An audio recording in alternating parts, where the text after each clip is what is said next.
O štai ir mūsų pusryčiai. Mindaugas kepa čepačius. Čepačiai tai indiška duona. Kepa ant laužo, bet mes turime elektroninį laužą.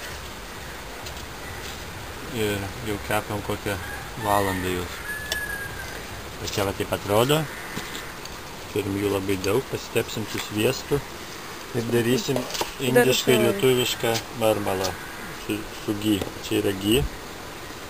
Sviestas virintas. Dėsim baklažanus, česnaką, svogūnus, pomidorus. Virtuvė, čia yra mūsų kruopos. Čia daržovės, prieskoniai, aliejai.